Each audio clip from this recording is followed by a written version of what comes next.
नमस्कार दोस्तों, आपका स्वागत है यूट्यूब चैनल एसके टेक्नीशियन पर। यूपी स्कॉलरशिप 2024-25 यानी कि जो करंट आपका जो सेशन चल रहा है उसको लेकर ये इंपॉर्टेंट वीडियो आप लोगों के लिए लेकर मैं आ गया हूँ। वीडियो में क्या क्या बात करेंगे, वीडियो में सबसे पहले तो आपको जो आप लोग का एनआईसी से जो वेरिफिकेशन होता है वो शुरू हो गया है, उस पर बात करेंगे। एनआईसी से वेरिफिकेशन कौन से छात्रों का शुरू हुआ है, और दूसरा जो बात करेंगे वो बात करेंगे करंट स्टेटस को लेकर कि आप लोग का जो मौजूदा स्टेटस है, करंट स्टेटस है, वो नए सेशन का कब से आपको देखने को मिलेगा, यानी कि 24-25 का, तो उस पर बात करेंगे। और तीसरा जो सबसे इंपॉर्टेंट है, आप लोगों को जो पिछली वीडियोस के आप लोगों को जो डाउट है फॉर्म भरने को लेकर इधर उधर के, तो मैंने कमेंट सेक्शन से स्क्रीनशॉट ले लिए हैं, उस पर भी हम लोग लाइन से बात करेंगे। तो ये सारी चीजें इसमें लोग वीडियो के अंदर डिस्कस करेंगे। वीडियो को फटाफट सभी लोग लाइक कर दीजिए। चैनल को सब्सक्राइब नहीं कर रखा है तुरंत सब्सक्राइब कर लीजिए, क्योंकि यहाँ पर आपको मिलेगी सबसे सटीक और सही अपडेट्स। तो चलिए लाइन से बात करते हैं। एनआईसी का क्या वेरिफिकेशन जो है कि शुरू हो गया है, किसके लिए शुरू हुआ है, क्या हुआ है।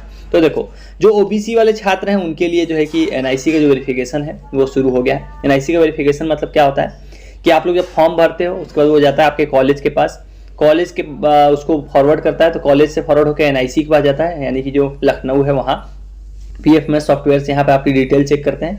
उसके बाद वो समाज कल्याण अधिकारी जो डीडब्ल्यू ऑफिस वाले होते हैं उनके पास जाता है, और उसके बाद वो लोग वेरीफाई करके वापस एनआईसी को भेजते हैं और यहाँ से आपका पैसा आता है। तो ये पूरा फ्लो है। तो जो एनआईसी का वेरिफिकेशन है, यानी कि तीसरे नंबर पर जो आप चीज़ मैंने आपको दिखाई है, जो एनआईसी द्वारा आपका सारा डिटेल की जानकारी सब कुछ पीएफएमएस सॉफ्टवेयर से चेक करना, वो शुरू कर दिया गया। किसके लिए शुरू किया गया है वो आप लोग देख लीजिए।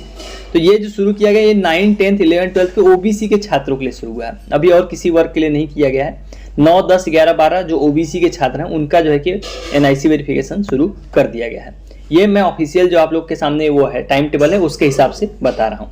तो इसमें हो सकता है 2-4 दिन का डिले हो जाए, पर अगर ऑफिशियल डेट की माने तो ये शुरू कर दिया गया है। तो 9, 10, 11, 12 ओबीसी के छात्र हैं उनका एनआईसी से वेरिफिकेशन शुरू हो गया। वो कहाँ आप देख सकते हो, यहाँ पर आप देख सकते हो। मैं वो चीज़ आपको दिखा देता हूँ। यहाँ देखिए, आप लोग यहाँ पर वो चीजें देख सकते हो। देखो, राज्य एनआईसी द्वारा स्क्रूटनी किया जाना, ये पॉइंट आप देख सकते हो। राज्य एनआईसी द्वारा स्क्रूटनी किया जाना 28 अक्टूबर से लेकर 8 नवंबर तक।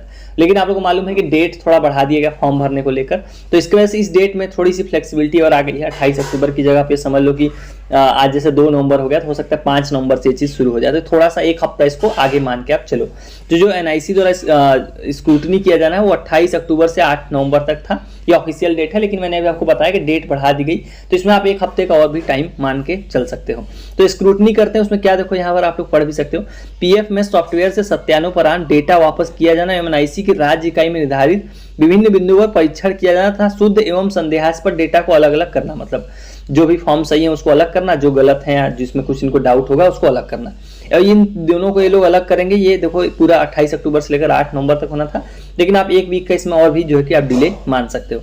उसके बाद जब ये लोग इसको कर देंगे, उसके बाद देखो यहाँ पर स्टेटस, जो आप लोग करंट स्टेटस की बात कर रहे थे, तो वो कब से देख सकते हो। यहाँ देखिए कि जब ये लोग फॉर्म आपका अलग करेंगे, मतलब अलग करेंगे ये लोग फॉर्म आपका, कि आपके फॉर्म में या स्टेटस में इनको कुछ दिखाना होगा कि आपका पेंडिंग है, या आपके किसी में जैसे अभी बहुत सी चीज़ें होने वाली हैं, डेटा मिसमैच आएगा, इनकम का कुछ आएगा, बहुत चीज़ें होती हैं। आपको अगर आप रिन्यूअल के छात्र हो गए तो इस बारे में आपको पता होगा, तो वो आपको करंट स्टेटस में देखने को मिलता है। वो कब से होगा, यहाँ देखिए।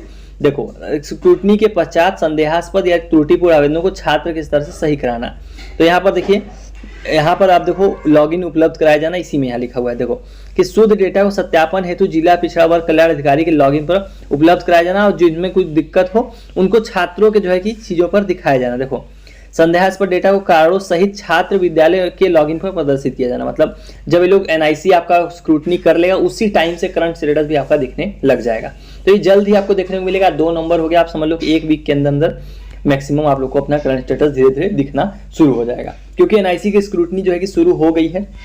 अगर डेट की मानो को शुरू कर दी गई है, लेकिन अभी एक वीक का मैंने आपको बताया टाइम बढ़ा दिया गया है, तो इसको आप और आगे से मान के चलो 5 तारीख से जो है कि शुरू हो जाएगा। तो ये इसके बाद ही आपको करंट स्टेटस भी देखने को मिल जाएगा।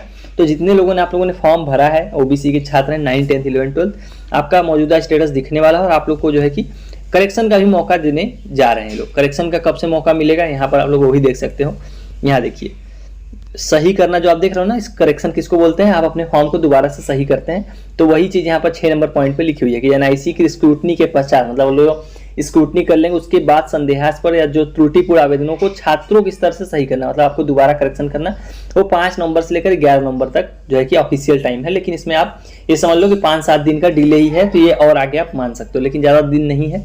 बस आपको 2 वीक के अंदर अंदर ये सारी चीज़ें आपको देखने को मिल जाएंगी। तो ये तो हो गई जो करंट जो है कि स्टेटस, जो करंट अपडेट थी वो कि आप लोग को जो ओबीसी के छात्र हैं उनको डेट को लेकर, और बाकी जो जनरल और SC ST के छात्र हो गए उनको परेशान नहीं होना है, उनके लिए अभी समय है। क्योंकि देखो आपको मैंने बताया था कि जनरल के लिए इस बार 2 राउंड है और SC ST के लिए 3 राउंड में टोटल आवेदन किए जा रहे हैं। तो आप लोगों के लिए अलग है ये सब, NIC की स्क्रूटनी और ये सब अभी बहुत दूर है। आप लोग अभी आवेदन पे फोकस कीजिए, और आवेदन में भी आपको ध्यान रखना है। मैंने आपको बताया था पिछली वीडियो, अगर आपने नहीं देखी हो तो उसमें देख लेना। पिछली वीडियो में आपको यही बताया था कि डेट आपको उसमें जान लेना है कब से कब तक किसको आवेदन करने का मौका मिल रहा है। तो ये वाली वीडियो अगर आपने नहीं देखी है टाइम टेबल वाली, तो इसको जरूर जाके देख लेना। क्योंकि देखो मैंने इसमें यही बताया आपको कि अगर आपके पास टाइम है, मतलब आप किस कैटेगरी से बिलोंग करते हो, सबके लिए डेट अलग अलग है। अगर दिसंबर तक टाइम है, जनवरी तक टाइम है, तो अभी हड़बड़ा के गलत करने से अच्छा है आप थोड़ा वेट करके फॉर्म भरो। इसीलिए वीडियो मैंने आपको जो है कि आप लोग को ये सारी चीज़ें जानकारी दी थी। तो ये तो हो गया आप लोग का ये वाला जो करंट आप लोग के जो चीज़ें चल रही है वो। अब बात करते हैं पिछली वीडियो में आप लोग के जो सवाल थे वो लाइन से ले लेते हैं और सबको जवाब देता हूँ। देखो ओबीसी का फॉर्म सही से फिल होना ही स्टार्ट नहीं हुआ, 10th रोल नंबर वेरिफिकेशन नहीं हो रहा 10 दिन से। तो क्या ये समस्या सभी को आ रही है? देखो ये समस्या, अगर मुझे तो नहीं लग रहा ये समस्या सबको आ रही है, वेरिफिकेशन नहीं हो रहा है 10 दिन से। देखो फॉर्म जो है कि भरा जाना शुरू हो चुका है, लेकिन टाइम बहुत ज़्यादा दिया गया था स्टार्टिंग से ही, इसलिए इसको टाइम उन्होंने ज़्यादा दिया था क्योंकि पोर्टल में दिक्कतें तो रहती हैं। तो परेशान नहीं होना आपको, अगर ये समस्या आ रही टाइम है तो आराम से आपको फॉर्म फिलअप करना है। ऐसी कोई दिक्कत आए तो आपको कॉलेज से एक बार बात कर लेना है, और समाज कल्याण का नंबर है हेल्पलाइन, उस पर भी कांटेक्ट कर सकते हो। वो लोग इस बारे में ज़्यादा जानकारी आपको दे सकते हैं, और डायरेक्ट बेटर होता है उनसे ही आप लोग पूछें। दूसरा है DLED सेकेंड सेमेस्टर में भी फिल करेंगे। सेकेंड सेमेस्टर फर्स्ट सेमेस्टर नहीं, मतलब आप हर ईयर में एक बार फिल कर सकते हो। मतलब अगर आपका फर्स्ट ईयर है तो आप फॉर्म भर सकते हो, सेकेंड ईयर में एक बार स्कॉलरशिप ले सकते हो, थर्ड ईयर में एक बार ले सकते हो। तो इस हिसाब से आप लोग को देखना पड़ेगा। आपका अगर जैसे फर्स्ट सेमेस्टर है, सेकेंड सेमेस्टर है, तो ये आपका फर्स्ट ईयर है एक तरह से, तो आप इसमें फॉर्म फ्रेश भर सकते हो। फिर दूसरा सवाल है सर रिन्यूअल फॉर्म और न्यू फॉर्म की फाइनल प्रिंट नहीं निकल रही है। देखो ये मैंने आपको बताया ही कि अगर ऐसा हो रहा है आपको, जैसे रिन्यूअल और इनका न्यू फॉर्म का फाइनल प्रिंट नहीं निकल रहा है, तो अब मैंने आपको बताया था कि टाइम टेबल के हिसाब से देख के आपको चलना है। टाइम बहुत ज़्यादा दिया गया है, आपके पास काफ़ी समय है। SC ST वालों के पास जून तक का समय है, जनरल के पास जो है कि पूरा दिसंबर तक है, OBC के पास नवंबर तक का टाइम है। तो आराम से आपको पास समय दिया गया है, हड़बड़ा के कुछ गलत नहीं करना है, वेट कीजिए, ये चीज़ें जो है कि सही ये लोग कर लेंगे।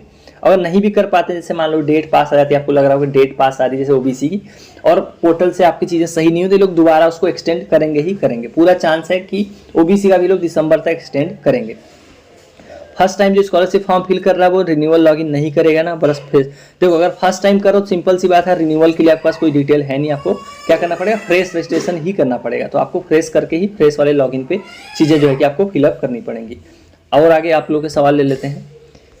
सर मेरा फाइनल प्रिंट नहीं आ रहा, 6 दिन हो गए UG कोर्स का। देखो इसमें बहुत लोगों को डिले हो रहा है, तो आपको वेट करना है, समय दीजिए थोड़ा सा, हो सकता है बाद में निकल जाए। और हेल्पलाइन नंबर से आप लोग कांटेक्ट करके जानकारी आप लोग लें तो ज़्यादा सही रहेगा। ये सब पोर्टल की समस्याएं हैं, ये लोग ठीक करते हैं नहीं करते हैं, ये बहुत हर बार का ही है, ये सब चीज़ें होती रहती हैं। सर मेरा फॉर्म वेरीफाई है जनरल से, अभी तक स्कॉलरशिप नहीं आया, अब तक आएगी। OBC वालों की अभी आ गई।